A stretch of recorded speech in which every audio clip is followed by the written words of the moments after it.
परेशानियों से कभी मत घबराइएगा। आगे बढ़ने के लिए तकलीफ का होना जरूरी है, क्योंकि छांव आते ही इंसान के कदम रुक जाते हैं और धूप में कभी कदम नहीं रुकते हैं। ज़रूरी नहीं कि हर चीज़ आपको किताबें और यूनिवर्सिटी में ही पढ़ाया जाएगा। बहुत सी चीज़ें हैं जो आपकी खाली पेट और खाली जेब सिखाएगी, जो आपको कोई टीचर नहीं सिखाएगा। कहते हैं जरा सी छेद क्या हो गई मेरे जेब में, सिक्कों से ज़्यादा तो मेरे रिश्तेदार गिर गए। आईएएस के इंटरव्यू में गजब के सवाल पूछे जाते हैं जो कि दिखने में शुरू में आसान लगते हैं, लेकिन उनके जवाब सिर घुमा देते हैं। उन्हीं में से एक सवाल है कि आप 80 में से 8 कितनी बार घटा सकते हो।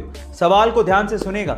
80 में से 8 आप कितनी बार घटा सकते हो, यह सवाल था। और अगर आपका जवाब भी 10 है तो आप भी गलत है। एक्चुअली ज्यादातर लोग इसका जवाब 10 ही देते हैं, लेकिन इसका सही जवाब है 1। एक्चुअली अगर आप 80 में से एक बार 8 घटा दोगे तो आएगा 72। अब अगली बार 8 आपको 72 से घटाना है, 80 से नहीं। इसलिए 80 में से 8 आप एक ही बार घटा सकते हो।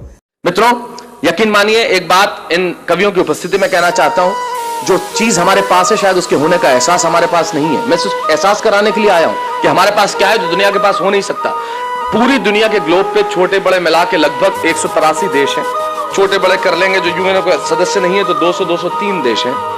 बैरागीदा अशोक जी, जिनकी कविताएं सारी दुनिया में गूंजी है, एक कवि होने के नाते, एक अभिनेता होने के नाते सारी दुनिया में जाता हूं और सारी दुनिया के देखने के बाद इनकी उपस्थिति में एक बात दावे से कहता हूं, पूरी दुनिया के ग्लोब पे होंगे 203 देश साहब, लेकिन सिर्फ एक देश ऐसा है जहां बच्चे माँ बाप के पांव छूते हैं, वो देश हिंदुस्तान है, दूसरा कोई देश नहीं है। तब कहना चाहता हूं। देखिए, वो कहते हैं हर पतंग को एक दिन कचरे के डब्बे में जाना होता है। हर पतंग को एक दिन कचरे के डब्बे में जाना होता है, लेकिन उससे पहले आसमान छू के दिखाना होता है।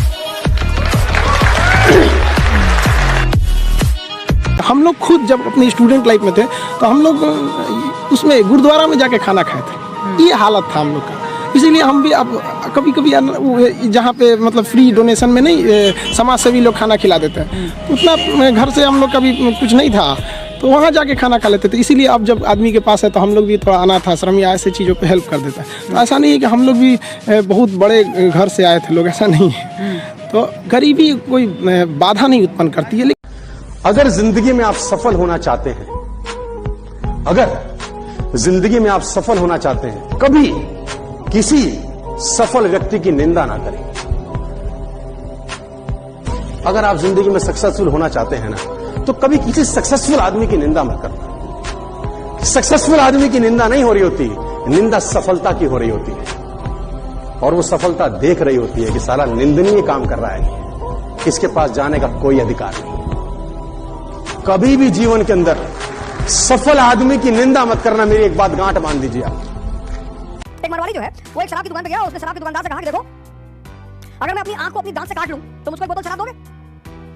दुकानदार ने कहा कि आंख को दांत से काटोगे? उसने कहा हाथ से काट के दिखाओ, देंगे। उसने बोतल निकाल के रख दिया। उसकी आंख नकली थी, उसने निकाली और दांत से काट के दोबारा लगा ली। दुकानदार तो चकरा गया कि यार ये तो धोखा देगा हमको। उसने अच्छा, तो मरवाड़ी ने कहा कि देखो, अगर मैं अपनी दूसरी आंख भी दांत से काट दूं तो? दुकानदार ने कहा बेटा तू दूसरी तो काट ही नहीं सकता। उसने सोचा कि यार ये आता तो है देखते हुए, अगर दूसरी आंख भी इसकी नकली होती तो ये चलता कैसे? ये कभी टकराया ही नहीं, कभी गिरा ही नहीं। तो अब तो कंफर्म है कि अब ये हार जाएगा। उसने कहा तो दूसरी काट के दिखा, मैं तुझे 2 बोतल दूंगा। मरवाड़ी ने कहा सोच ले। उसने कहा मैं बोल रहा हूं ना, 2 बोतल दूंगा।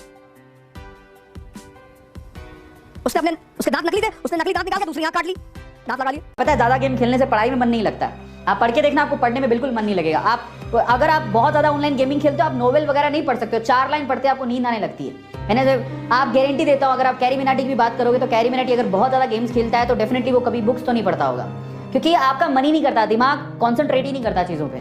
बुक्स तो कहां से पढ़ोगे? तो अगर ऐसा कुछ है तो ये एक बहुत बड़ी प्रॉब्लम है, और प्लीज आप इसकी टेक केयर तो जरूर करो, ठीक है, लिमिट में। फाइनली मेरी तरफ से प्रेडिक्शन यही है कि भाई आप गेम खेलते हो अच्छी बात है, लेकिन लिमिट में खेलो, दैट इज गुड। अगर लिमिट से ज्यादा कर रहे हो तो कहीं ना कहीं आपको हार्मफुल है, वो नुकसान जरूर होगा।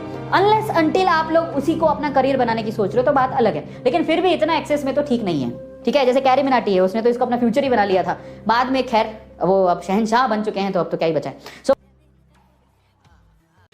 मेहनत करने से पैसे आते तो इस दुनिया में मजदूर करोड़पति होता है। उसके बाद टेक्निक नहीं होती, मेहनत बहुत करता है। अभी इस 40-45 डिग्री टेम्परेचर में वो 6 ईंट लेके चढ़ जाएगा ऊपर, 6 ईंट लेके चौथे माले पे चढ़ेगा, बच्चा भी हो सकता है उस लेडी ने पीछे लटका रखा हो, लेकिन वो 6 ईंट लेके चढ़ जाएगी। मेहनत में कोई कमी नहीं है, लेकिन कभी कभी टेक्नोलॉजिकल एरर है, वो नहीं कर पा रहे। हम कोई साला कुआं थोड़ी खोद रहे हैं, हमने कोई फावड़ा लेके 1 साल काम थोड़ी किया होगा, लेकिन पैसा कमाया है ना, क्योंकि हम कुछ चीजें ऐसी कर रहे हैं जिसको करने में वो शर्मा रहा है ना। वो पोस्टर टांग दिया, जग हंसाई हो रही है, घर वाले हंस रहे हैं, बीवी हंस रही है, मां हंस रही है, ये क्या नाटक है? ऐसे थोड़ी ना होता है, जग हंसाई सह रहे हैं। लेकिन रिजल्ट क्या आया? वो पोस्टर हटाया, अब मुझे लगा कि मुझे गाड़ी चोंच वाली लेनी चाहिए, आगे भी चोंच पीछे भी चोंच, है ना। मैं खरीद के लाया फोर्ड आइकॉन का पोस्टर, तो मैंने पोस्टर लगाया।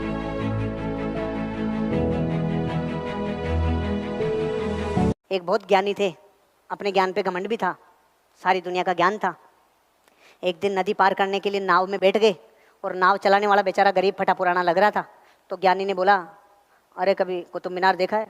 नहीं नहीं भाई साहब, मैंने कभी नहीं देखा। तेरी 4 आने जिंदगी खराब। थोड़ी नाव और आगे गई, तूने कभी ताजमहल देखा है? भाई 8 आने जिंदगी खराब। कभी लाल किला देखा है? 12 आने खराब। इतने में नदी में तूफान आने लग गया, नाव हिलने लग गई। तो अब की बार इसने पूछा, आपको तैरना आता है? नहीं, तेरी 16 आने खराब। ज्ञान धरा रह जाता है मेहनत के आगे, ज्ञान पानी भरता है मेहनत के आगे। भैया मेहनत के बिना ज्ञान भी बेकार है। चैंपियन की मानसिकता कैसी होती है? मोहम्मद गौरी और पृथ्वीराज चौहान लड़ाई हुई थी कि नहीं हुई थी? हुई थी सर। कितनी बार हारा था गौरी? 21 बार। 17 बार। 17वीं बार में कार्यक्रम अलग हो गया था। आप एक बार गौरी की जगह अपने आप को रख के देख लो, अपने आप को गौरी की जगह रख के देख लो। पहली बार हार के आया होगा तो गांव ने, जनता ने ज़्यादा से ज़्यादा क्या बोला होगा? कोई बात नहीं, अब और हिम्मत कर, चिंता मत करे, हार जीत चलती रहती है, ये बोला होगा। जब 3 बार हालत खराब करके आ चुका होगा तो गांव वालों ने नहीं बोला, गौरी किराना स्टोर खोल रहे नहीं बोला होगा।